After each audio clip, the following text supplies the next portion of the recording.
Theo Langston built his empire on precision, but at 3 in the morning, staring at a cold candle wax pooled on his mahogany desk, he couldn't remember lighting it. The 42-year-old CEO of Meridian Financial had worked late again, pushing through quarterly reports until exhaustion finally claimed him. When he woke slumped in his leather chair, the candle had burned completely down, leaving only a stub and the lingering scent of vanilla. What he didn't know was that someone had been watching over him all night, someone who understood the weight of protecting others better than most adults ever would. The truth would walk through his office door in the form of a 7-year-old boy carrying more responsibility than any child should bear. Before we carry on, please hit the subscribe button to make my day, and let me know where you are watching from in the comments. The morning sun cast long shadows across the marble floors of the Meridian Financial Building as Theo stretched his aching neck and surveyed the damage from another all-nighter. Coffee stains marked important documents. His tie hung loose around his collar, and that mysterious candle stub sat like an accusation on his otherwise immaculate workspace. He had built his reputation on being in control of every detail, yet here was evidence of his own carelessness staring back at him. The irony wasn't lost on him that the man who managed billions of dollars in assets couldn't remember something as simple as blowing out a candle. Theo pressed the intercom button with more force than necessary. "Maria, I need you to find out who was in my office last night. There's been some kind of security breach." His assistant's voice crackled through the speaker, professional despite the early hour. "Sir, security logs show only standard cleaning crew access after you left at 11:30. Should I contact building management?" He paused, studying the waxy remains. The cleaning crew wouldn't light candles, and he was certain he hadn't brought one from home. The mystery gnawed at him like an itch he couldn't scratch. The elevator chimed softly as Maria arrived with her usual efficiency, tablet in hand and perfectly pressed suit despite the ungodly hour. She had worked for Theo for 8 years, long enough to recognize when his perfectionist tendencies were about to spiral into obsession. "The security footage from last night shows nothing unusual, sir. The cleaning crew finished their rounds by midnight, and the building was locked down according to protocol." She glanced at the candle remains with practiced discretion. "Perhaps you brought it from the conference room during yesterday's board meeting." Theo shook his head, running his fingers through his dark hair that was now showing the first hints of silver at the temples. "I don't use candles in meetings, Maria. You know that. Everything in this building runs on LED lighting and climate control. We don't even have candles in the supply closet." He picked up the metal base that had held the candle, turning it over in his hands. It was simple, unremarkable, the kind of thing you might find at any discount store. Not the sort of item that belonged in the executive suite of a Fortune 500 company. The morning progressed with its usual parade of meetings, but Theo found his concentration fractured. During the 10 o'clock conference call with Tokyo investors, he caught himself staring at the spot where the candle had been. In the middle of reviewing third-quarter projections, his mind wandered to questions that had no business occupying the thoughts of a man worth $47 million. Who cared enough to light a candle in his office? Who had access to his private space during the night hours? Most importantly, why couldn't he shake the feeling that this small mystery was somehow significant? By lunch, frustration had settled into his shoulders like a familiar weight. Theo prided himself on solving problems, on finding solutions where others saw only obstacles. It was this relentless drive that had taken him from a scholarship kid at State University to the corner office of a building that bore his company's name in bronze letters. Yet a simple candle had reduced him to the same confused state he'd felt as a child when his parents fought in whispered arguments he couldn't quite understand. The afternoon brought a parade of executives seeking his approval on various initiatives, each one dressed in variations of the same expensive suit, each one speaking in the coded language of corporate success. Theo nodded and signed where appropriate, but his mind kept drifting to the candle. There was something almost ceremonial about how it had burned down completely, as if someone had been keeping vigil. The thought should have been absurd, yet it lingered with unexpected persistence. As evening approached and the building began to empty, Theo made an unusual decision. Instead of leaving for his penthouse apartment or diving into another stack of reports, he would stay late again, not to work, but to watch. If someone was accessing his office after hours, he would catch them in the act. He dimmed the lights and positioned himself behind the mahogany bookshelf that dominated one wall of his office, a vantage point that would allow him to observe without being seen. The building settled into its nighttime rhythm as cleaning crews moved through the lower floors and security guards made their rounds. Theo checked his Rolex, a gift he'd bought himself after his first $1 million deal. 10:30, 11, 11:30. His legs began to cramp from standing motionless, and he started to feel foolish for his amateur detective work. Perhaps Maria was right. Perhaps he had simply forgotten lighting the candle himself, another casualty of the stress that seemed to consume more of his life each passing year. At 11:45, the soft click of his office door made him freeze. Theo held his breath as a small figure slipped into the room, moving with surprising stealth for someone so young. In the dim light filtering through the floor-to-ceiling windows, he could make out a child, no more than 7 or 8 years old, carrying what appeared to be a flashlight and wearing clothes that looked several sizes too large. The boy moved directly to Theo's desk with the confidence of someone who had made this journey before. Theo watched in amazement as the small intruder pulled a chair over to the desk and climbed up to examine the workspace. The child methodically checked each corner, opening and closing drawers with careful precision. When he reached the spot where the candle had been, he paused and pulled something from his pocket. A new candle, identical to the one that had burned down the night before. The boy placed it carefully in the metal holder and produced a lighter from his jacket. The flame flickered to life, casting dancing shadows across the office walls and illuminating the child's face for the first time. Theo felt his breath catch in his throat.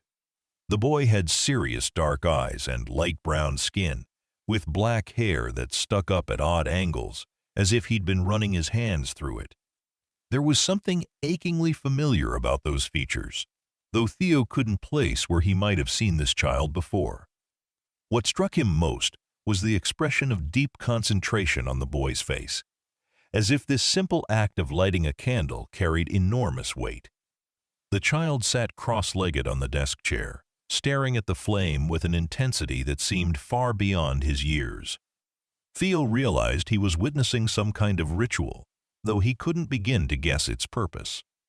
Minutes passed in silence, the only sound the distant hum of the building's ventilation system and the soft whisper of the candle flame. The boy's lips moved occasionally, as if he was speaking to someone only he could see, and Theo found himself straining to catch the whispered words. Finally, the child stirred, carefully extinguishing the candle and replacing it with practiced movements.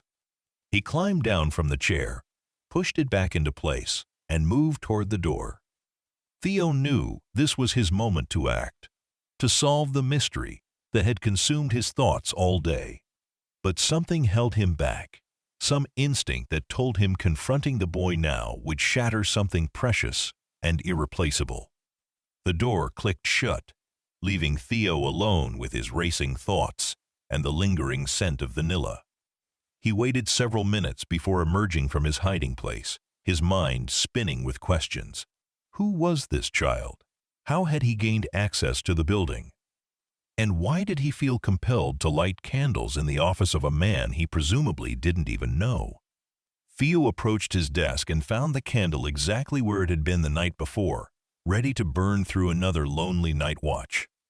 Sleep eluded Theo completely that night in his sterile penthouse apartment.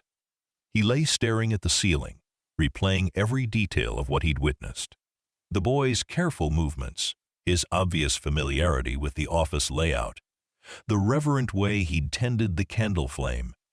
There was something almost protective about the child's behavior, as if he was standing guard against some threat only he could perceive. The thought was ridiculous, yet Theo couldn't shake the feeling that this small ritual had been performed for his benefit. The next morning brought no answers, only more questions. Theo arrived at the office before dawn, hoping to catch the boy if he made another appearance.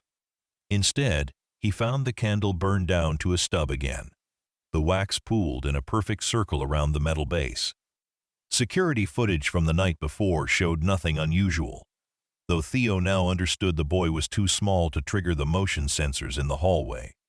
He was dealing with someone who understood the building's security system better than most of his own employees. Days passed in a strange routine. Theo would work late, position himself behind the bookshelf, and watch as the mysterious child performed his nightly vigil. The boy never varied his pattern, arriving at 11:45 and departing exactly 1 hour later. He never spoke aloud, though Theo occasionally caught fragments of whispered words that sounded like Spanish mixed with English. The candle lighting had become as predictable as sunrise, yet no less mysterious for its regularity. On the 5th night of his surveillance, Theo decided to take a different approach. Instead of hiding, he would wait openly at his desk and hope the boy's curiosity overcame his caution. He positioned himself in his chair, pretending to work on quarterly reports while keeping one eye on the door. When 11:45 arrived without the familiar click of the door opening, disappointment settled heavily in his chest. The boy had somehow sensed the change in routine and stayed away. The weekend brought a different kind of restlessness. Theo found himself walking the empty halls of his building, using his master key to explore areas he rarely visited. The cleaning supply closets, the mechanical rooms, the forgotten storage areas that housed outdated equipment from previous decades. He was looking for some clue to the boy's identity, some indication of how a child might gain access to one of the most secure buildings in the financial district. It was in the basement, near the building's main electrical panel, that Theo made his first real discovery. Tucked behind a support beam was a small backpack, clearly belonging to a child. Inside, he found a collection of items that painted a picture of someone living on the margins of society. There were several packages of crackers, a worn paperback book about astronomy, a small notebook filled with drawings of buildings and stick figures, and at the bottom, a photograph that made Theo's hands shake. The picture showed a man in a janitor's uniform standing beside a young boy who looked remarkably like the mysterious candle lighter. They were both smiling, the man's hand resting protectively on the child's shoulder. On the back, someone had written in careful handwriting, "Milo and Papa, first day at Meridian Building, 2022. Theo stared at the image, his mind racing to connect this new information with everything he'd observed. Milo. The boy's name was Milo, and his father had worked in this very building. Theo remembered the previous year's staffing changes, how the cleaning company had restructured their teams following some kind of incident. He'd paid little attention at the time, trusting Maria to handle the administrative details while he focused on larger strategic concerns. Now that oversight seemed monumentally important. The following Monday, Theo called Maria into his office with an unusual request. "I need you to pull the employment records for our cleaning staff from the past 2 years. Specifically, anyone named Fernandez who might have had a son named Milo." Maria's eyebrows rose slightly, but she'd learned not to question her boss's occasional eccentric demands.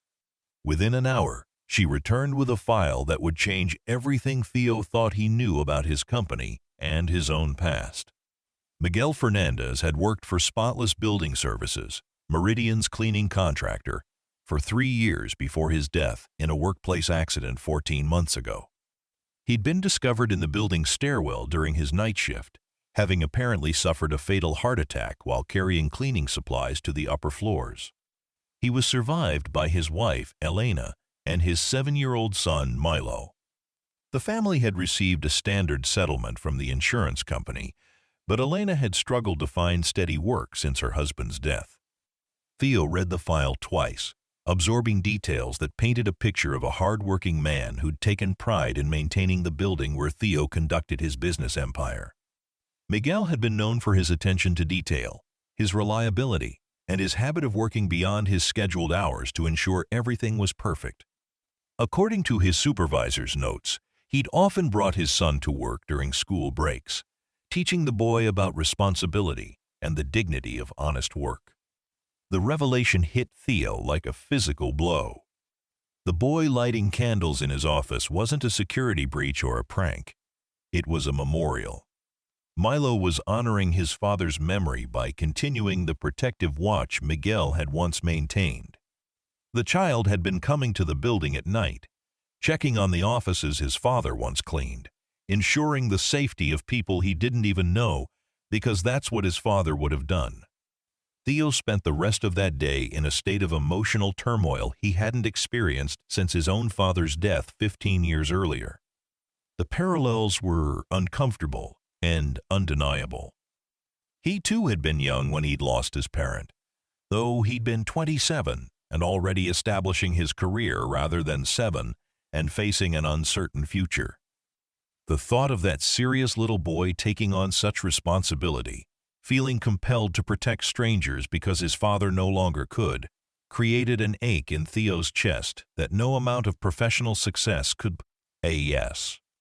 That evening, Theo made a decision that would have surprised anyone who knew him as a ruthless businessman. Instead of working late or hiding behind his bookshelf, he left the office early and drove to the address listed in Miguel Fernandez's employment file.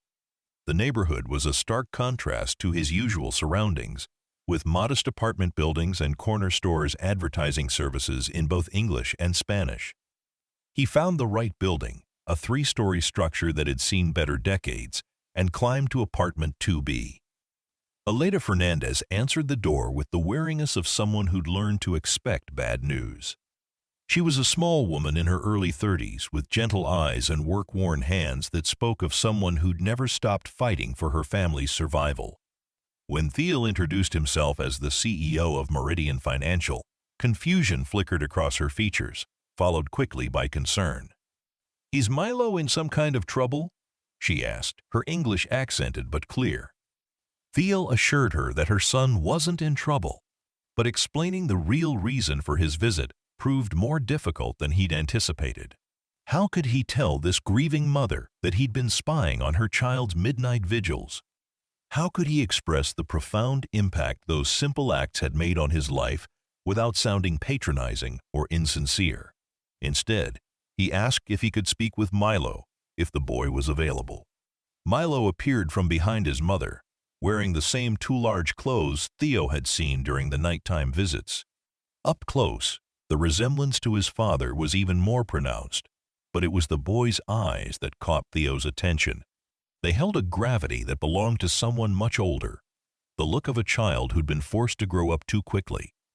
When Theo introduced himself, Milo's expression shifted from curiosity to something approaching guilt. "I'm sorry about the candle, sir," Milo said quietly, his small hands fidgeting with the hem of his oversized shirt. "I know I'm not supposed to be in the building, but I wanted to make sure everyone was safe. That's what my papa used to do. He said it was important to watch over people, even when they don't know you're doing it." The simple honesty in the boy's voice hit Theo harder than any business rival's negotiation tactics ever had. Elena placed a protective hand on her son's shoulder, her maternal instincts clearly on high alert. "Mijo, what is he talking about? You've been going to the building at night?" The conversation that followed revealed the full scope of Milo's secret missions. For months, the boy had been using his father's old key card, which somehow hadn't been deactivated after Miguel's death. He'd been making regular rounds through the building, checking for potential hazards and lighting candles in offices where people worked late. Theo listened to this explanation with growing amazement and something that felt suspiciously like pride. This child had taken on the responsibility of protecting total strangers because he believed it was the right thing to do.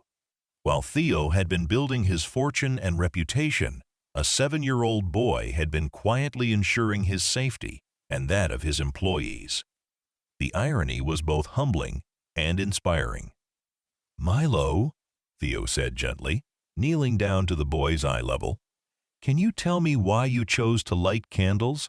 Why not just check the building and leave?" The answer came with the kind of simplicity that only children could manage.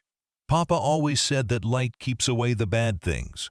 When people work too hard and forget to go home, they need someone to keep the light burning until they remember to take care of themselves." The conversation continued for over an hour, with Elena gradually relaxing as she realized Theo's intentions were benevolent. She told him about their struggles since Miguel's death, how she'd been working multiple part-time jobs to keep them afloat while Milo attended school. The boy had been largely raising himself during the evenings, doing his homework alone, and putting himself to bed while his mother worked late shifts at a 24-hour diner across town. When Theo learned that Milo had been going hungry some nights, saving his school lunch money to buy candles for his building vigils, something fundamental shifted in his worldview. Here was a child sacrificing his own basic needs to care for people who didn't even know he existed. The contrast with Theo's own comfortable life, where his biggest worry was usually which expensive restaurant to order from, felt like a judgment on everything he'd prioritized. As the evening drew to a close, Theo made Elena an offer that surprised even himself.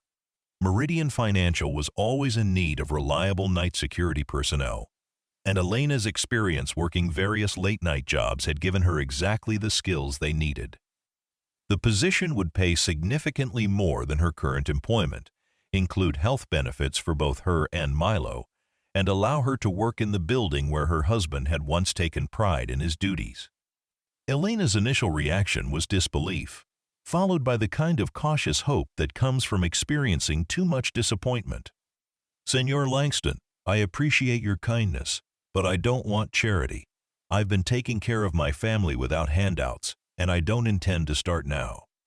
Her pride reminded Theo of his own mother, who'd worked 2 jobs to support him after his father's death, and had never accepted help she couldn't repay. Theo assured Elena that this wasn't charity, but a genuine business decision. The building's security had been lacking, as evidenced by Milo's ability to access it undetected for months.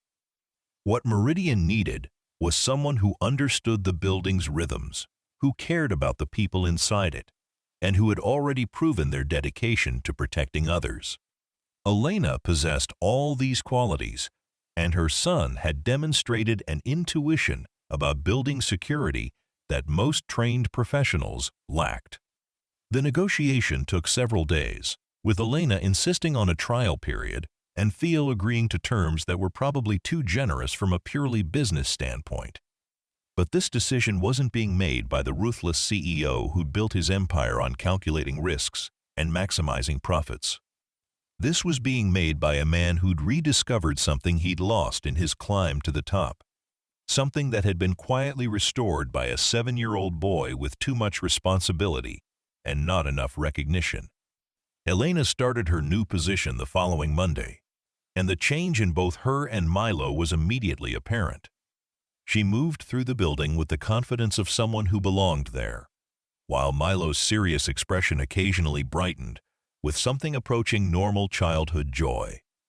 Theo found himself looking forward to their brief encounters in the hallways, conversations that reminded him there was life beyond quarterly reports and acquisition strategies. But the story's most significant revelation was yet to come. 3 weeks into Elena's employment, while organizing old security footage for archival purposes, she discovered recordings from a night 2 years earlier that no one had thought to review. The timestamp showed 3 a.m. on a Tuesday in November, and the location was the building's 19th floor, where a small electrical fire had started in an unused conference room. The footage showed Miguel Fernandez on his routine cleaning rounds, discovering the smoke and immediately calling the fire department before beginning evacuation procedures. What the recordings revealed, and what no one had realized at the time, was that Miguel hadn't just prevented a small fire from becoming a catastrophe. He'd also checked every office on the affected floors, ensuring no late-working employees were trapped or endangered by the smoke. One of those offices had been Theo's. The timestamp showed Miguel entering at 3:17 a.m., finding Theo asleep at his desk, and gently waking him to explain the situation. Theo had no memory of this incident, having been working nearly around the clock during a particularly challenging merger at the time. His exhaustion had been so complete that he'd forgotten the entire event by the next morning, dismissing it as a vague dream about smoke and a kind voice urging him to leave the building. The security footage showed Miguel personally escorting a disoriented Theo to the stairwell, staying with him until the fire department arrived and declared the building safe. The older man's patience and care with the confused CEO was evident in every frame, treating Theo with the same protective concern he would have shown his own son. Miguel Fernandez hadn't just prevented a fire from spreading, he'd potentially saved Theo's life. Watching this footage in Elena's presence created a moment of profound connection that transcended their different backgrounds and circumstances. Theo finally understood why Milo's vigils had felt so protective, why the boy's serious attention to his safety had seemed familiar. It was an echo of his father's care, a continuation of protection that had begun years earlier and had never truly ended. The revelation prompted Theo to make additional changes that went far beyond Elena's employment. He established a scholarship fund in Miguel Fernandez's name, designed to help children of service workers pursue higher education.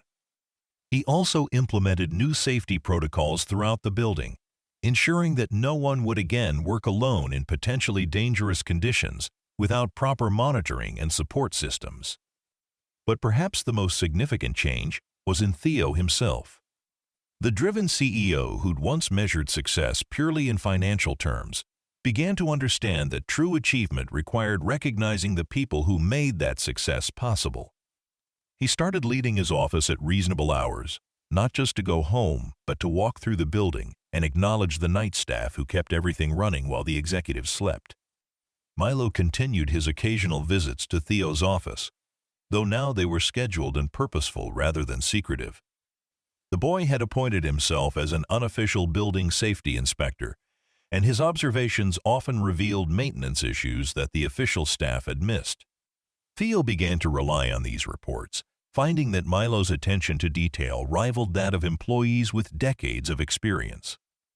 The relationship between Theo and the Fernandez family evolved into something neither professional nor personal, but a unique hybrid that honored Miguel's memory while building something new.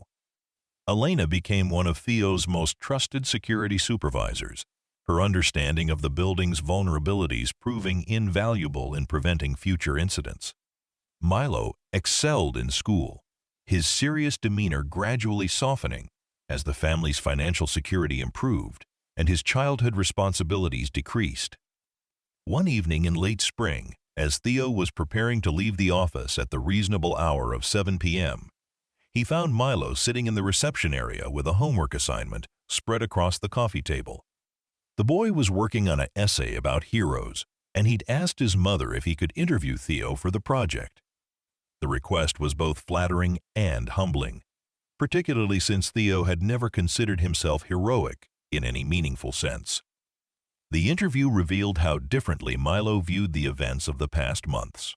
To the boy, Theo wasn't just a wealthy businessman who'd helped his family, but someone who'd recognized the value of his father's legacy and had honored it by continuing to care for the people Miguel had protected. Milo's perspective on heroism was refreshingly uncomplicated, focused on actions rather than intentions, on consistency rather than grand gestures. As summer approached and Milo's school year ended, Theo made an unexpected decision. The company's annual retreat was traditionally held at an exclusive resort in the mountains, with activities designed to build team cohesion among the executive staff. This year, he decided to include the entire building staff, from the CEO down to the newest janitor. The retreat would be a celebration of everyone who contributed to Meridian's success, regardless of their position in the corporate hierarchy. The retreat was a revelation for everyone involved. Executives who'd never spoken to maintenance staff found themselves learning about building systems and safety protocols they'd never considered. Security guards shared insights about workflow patterns that helped optimize office layouts. Elena's presentation on building security impressed the board of directors so thoroughly that they approved a company-wide review of safety procedures based on her recommendations.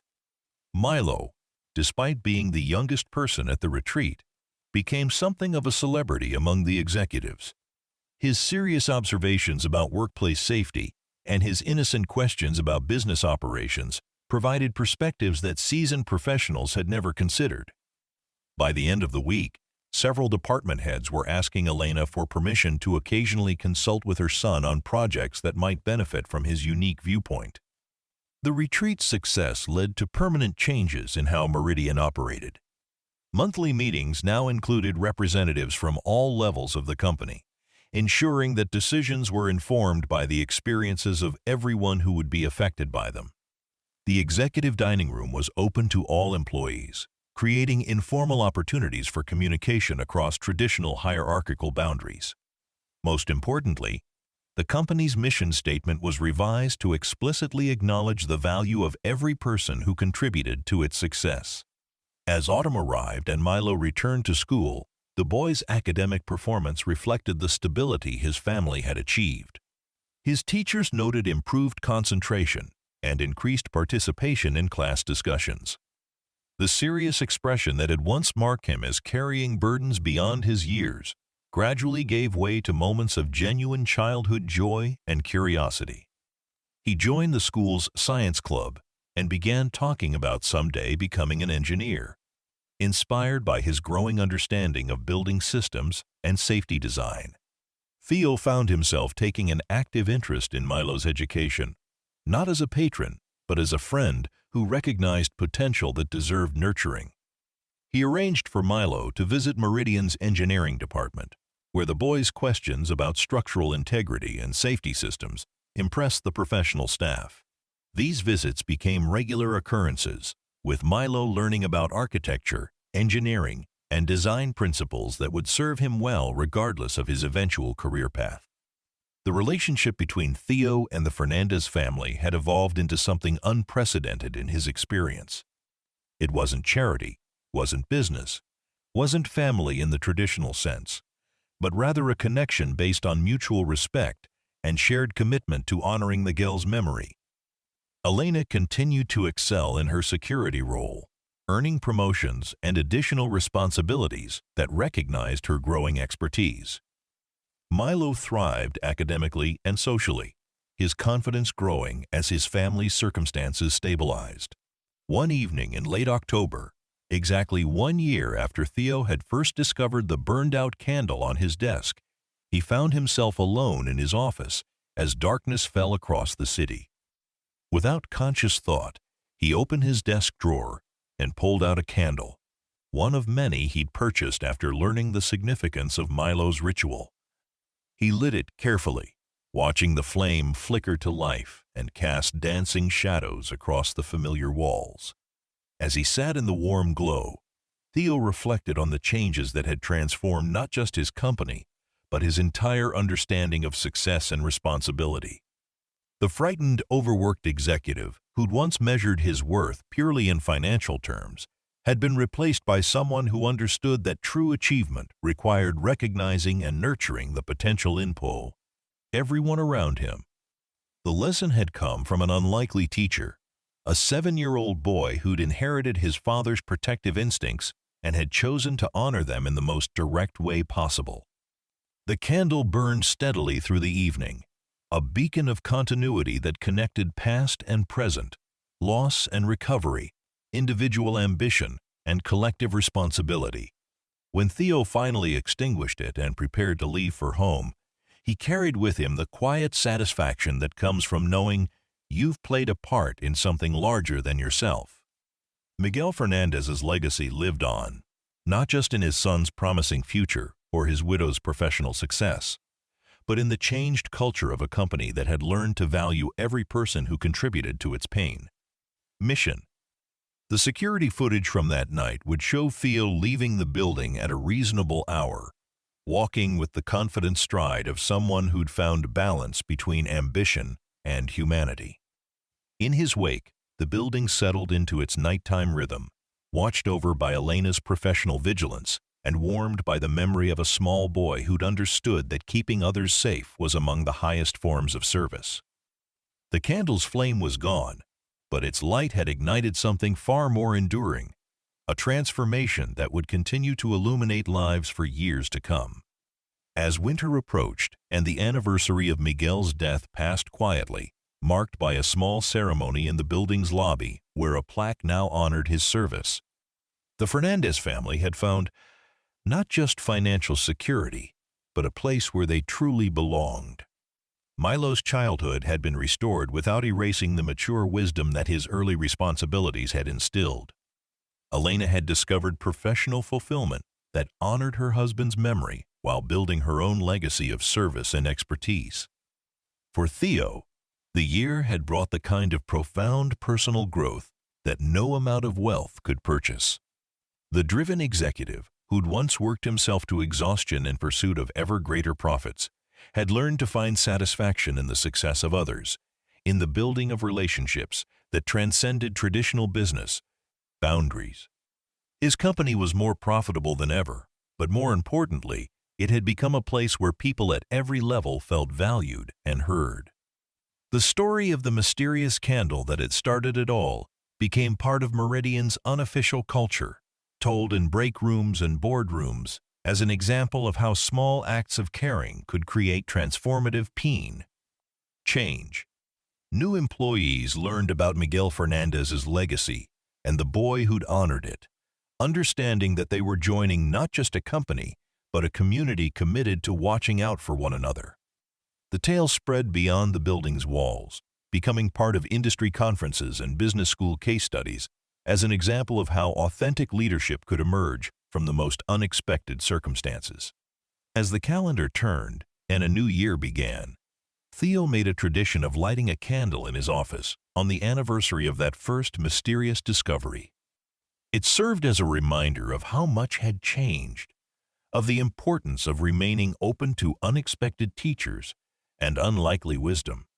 The ritual was simple, lasting only a few minutes, but it connected him to the continuing story of a family that had taught him the true meaning of success. During these moments of reflection, Theo often found himself thinking about the path that had brought him to this point, the relentless drive for achievement that had nearly cost him his humanity, until a 7-year-old boy had shown him a different way to measure worth.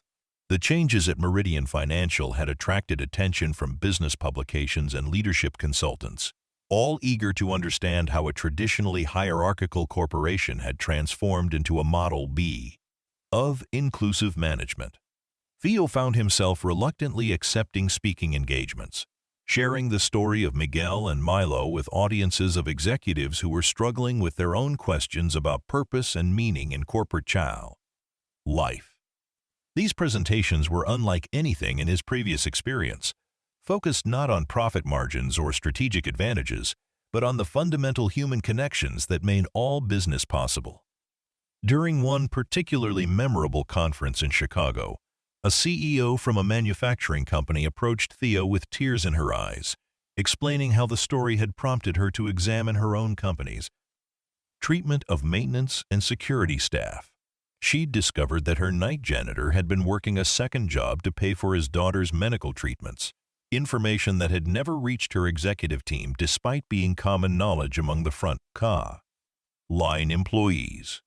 The conversation that followed led to policy changes that provided better healthcare coverage and emergency assistance funds for all employees, regardless of their position in the corporate hierarchy. These encounters became increasingly common as word spread about Meridian's transformation. Theo received letters from workers at companies across the country, sharing their own stories of going unrecognized despite their essential contributions. A night security guard in Seattle wrote about preventing a break-in that could have cost his company millions in stolen intellectual property, an act of vigilance that had earned him a brief thank you note, but no real recognition. A cleaning woman in Miami described discovering a gas leak during her evening rounds, potentially saving dozens of lives through her attention to detail and quick action. Each story reinforced the lesson that Milo had inadvertently taught through his candle vigils, that protection and care often came from those whose contributions were least visible but most essential. Theo began to understand that his role as a CEO wasn't just to maximize shareholder value, but to create an environment where every person's potential could be recognized and developed. This realization led to further changes at Meridian, including the establishment of an innovation program that encouraged suggestions from employees at every level, with significant bonuses for ideas that improved safety, efficiency, or workplace culture. Milo, now 8 and thriving in 3rd grade, occasionally visited the office after school, his presence a bright spot in the serious business environment. His questions had evolved from concerns about building safety to curiosity about business operations, engineering principles, and the complex systems that kept a modern company functioning. Each conversation revealed a sharp mind that was already thinking about how to solve problems and improve processes, traits that would serve him well regardless of which path his life eventually took.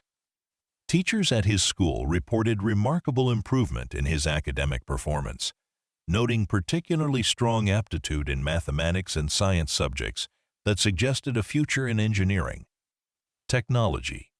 The boy's relationship with Theo had developed into something resembling that of an uncle and nephew, built on mutual respect and genuine affection rather than obligation or charity.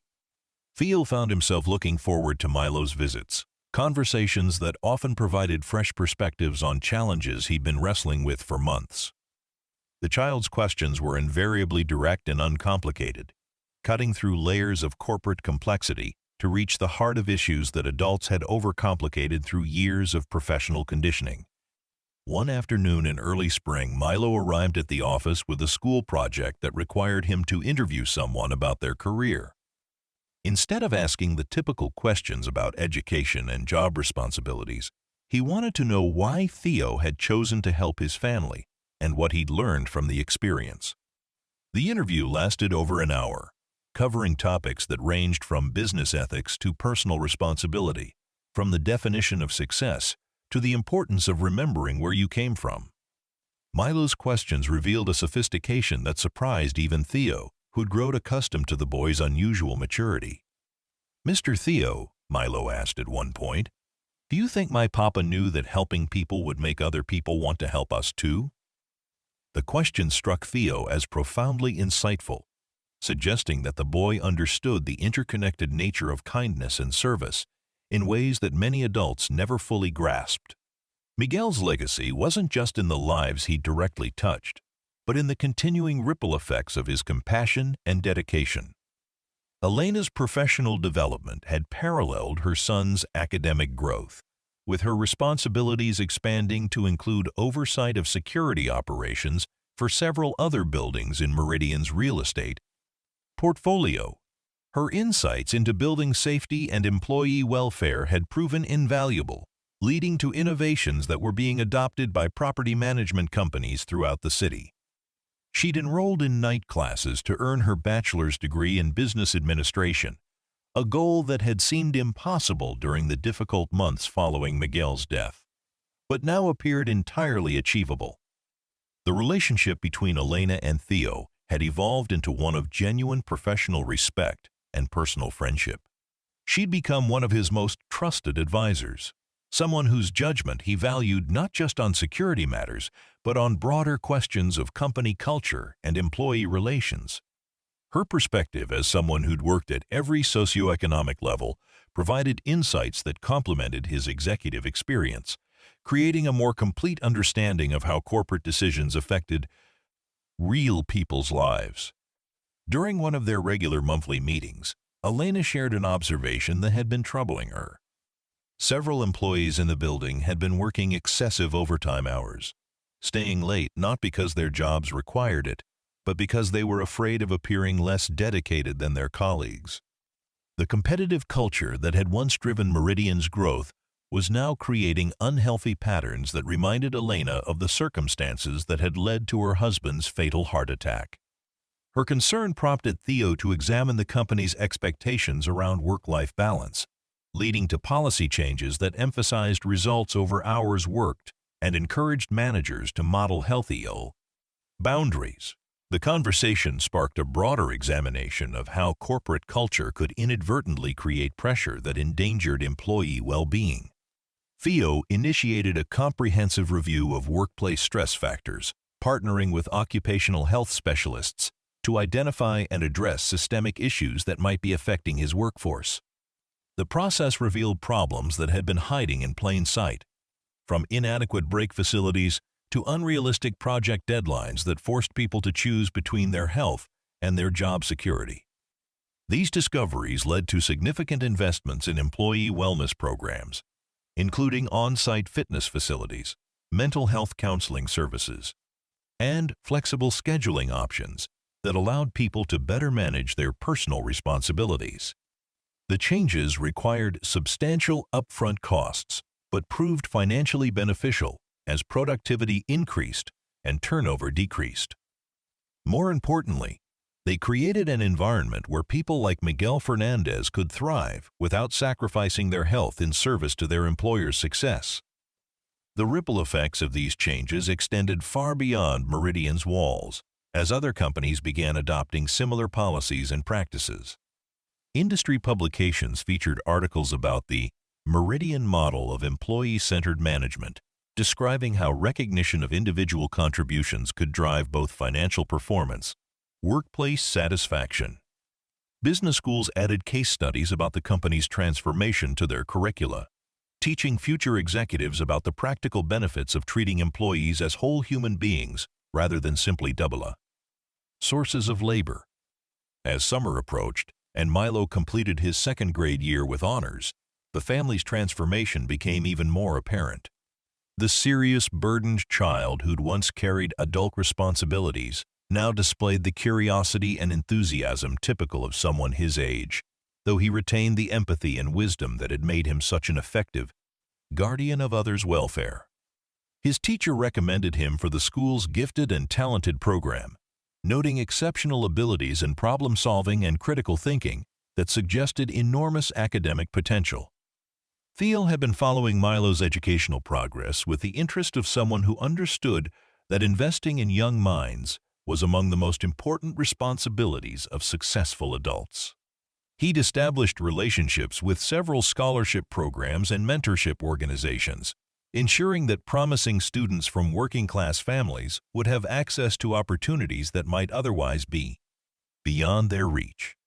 Milo had become the inspiration for these efforts, though Theo was careful to ensure that the boy never felt pressure to justify the investment in his future. The annual company retreat that year was held at a camp in the mountains, designed to provide team-building experiences for employees and their families. The event had grown from Theo's initial experiment in inclusive management to become a cornerstone of Meridian's culture, eagerly anticipated by everyone from entry-level staff to senior executives. Milo's presence at these gatherings had become something of a tradition, with employees looking forward to his observations and questions that often provided fresh insights into their work. During a hiking expedition on the retreat's second day, Milo asked Theo a question that would stay with him for months afterward. "Do you think there are other kids like me whose parents died helping people, but nobody knows about it?" The question revealed the boy's growing awareness that his family's story wasn't unique, that there were countless unrecognized acts of service and sacrifice happening every day. It also suggested a developing sense of responsibility to use his own good fortune to help others who might be facing similar challenges. The conversation that followed covered topics that ranged from social justice to personal responsibility, from the obligations of privilege to the importance of remembering one's origins regardless of future success. Theo found himself sharing stories from his own childhood, describing the struggles his mother had faced after his father's death, and the scholarships and mentors who'd made his education and career possible. The parallel experiences created a deeper bond between them, built on shared understanding of loss, resilience, and the transformative power of compassionate intervention. By the retreat's end, Milo had articulated a goal that impressed everyone who heard it. He wanted to become an engineer who specialized in building safety, creating designs that would protect people like his father from workplace accidents and hazards. The ambition was both personal and altruistic, honoring Miguel's memory while working to prevent other families from experiencing similar losses. Theo immediately began researching engineering programs and summer camps that could nurture this interest, understanding that supporting Milo's dreams was both a privilege and a responsibility. The fall brought new challenges and opportunities as Meridian expanded its operations into international markets, requiring Theo to travel extensively and manage increasingly complex business relationships. These responsibilities might once have consumed all his attention, but the lessons learned from his relationship with the Fernandez family had taught him to maintain perspective on what truly mattered. He insisted on regular video calls with Milo during his travels, conversations that often provided more clarity about business decisions than meetings with high-priced consultants. During one particularly difficult negotiation in London, Theo found himself thinking about Miguel's approach to his work, the way the janitor had taken pride in every task regardless of its apparent importance. The memory helped him navigate a cultural misunderstanding that had threatened to derail a major acquisition, leading to a successful outcome that preserved jobs on both sides of the Atlantic while creating new opportunities for growth and innovation. The deal was ultimately valued at over $200 million, but Theo's greatest satisfaction came from knowing that it had been structured to benefit workers as well as shareholders. Elena's continued professional development had led to her promotion to Director of Corporate Security, a position that came with increased responsibilities and a salary that finally allowed the family to move from their modest apartment to a house in a neighborhood with excellent schools. The transition represented more than just improved living conditions. It was a symbol of how far they'd traveled from the dark months following Miguel's death, when their future had seemed uncertain and frightening. The new house came with a small backyard where Milo could play safely, something that had been impossible in their previous urban environment.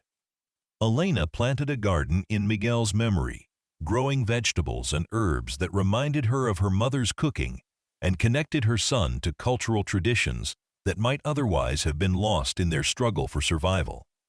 The garden became a place of peace and reflection, where the family could remember the past while building toward a future that honored Miguel's legacy. Milo's academic achievements continued to exceed expectations as he advanced through elementary school, consistently ranking among the top students in his class, while maintaining the humility and compassion that had characterized his response to tragedy. His teachers noted that he was particularly skilled at helping classmates who were struggling, displaying patience and empathy that suggested natural leadership abilities. These qualities, combined with his intellectual gifts, marked him as someone who would likely make significant contributions to whatever field he ultimately chose to pursue. The relationship between Theo and the Fernandez family had become a source of inspiration and guidance that extended far beyond their immediate circle. Business leaders from around the world reached out to learn about the Meridian model, seeking to understand how authentic leadership could emerge from genuine human connections rather than traditional hierarchical authority. Theo's willingness to share their story had created a movement of sorts, encouraging executives to examine their own relationships with employees and communities. One particularly meaningful development was the establishment of the Miguel Fernandez Foundation, a nonprofit organization dedicated to supporting the families of workers who died in service-related accidents. The foundation provided financial assistance, counseling services, and educational opportunities for survivors, ensuring that tragedies like the one that had befallen Elena and Milo wouldn't leave other families struggling alone. The organization's work had already helped dozens of families across the country, preventing the kind of desperation that might have consumed the Fernandez family without Theo's intervention.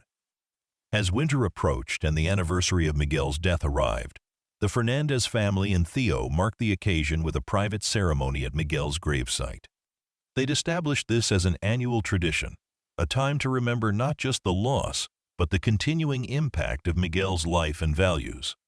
Milo, now 9 years old and articulate beyond his years, spoke about his father's legacy with a mixture of pride and determination that moved everyone present to tears. The boy's words revealed how profoundly he understood the responsibilities that came with survival and success.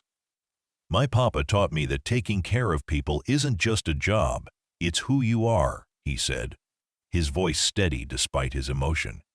"I want to build things that keep people safe so no other kids have to lose their papas the way I lost mine." The statement encapsulated everything Theo had learned about purpose and meaning, delivered with the moral clarity that only children could achieve.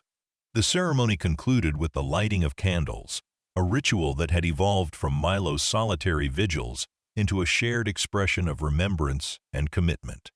As the flames flickered in the cold air, each person present reflected on the ways Miguel's influence continued to shape their lives and work. For Theo, the moment represented the completion of a journey that had begun with confusion and mystery, but had led to the most meaningful relationships and purposeful work of his career.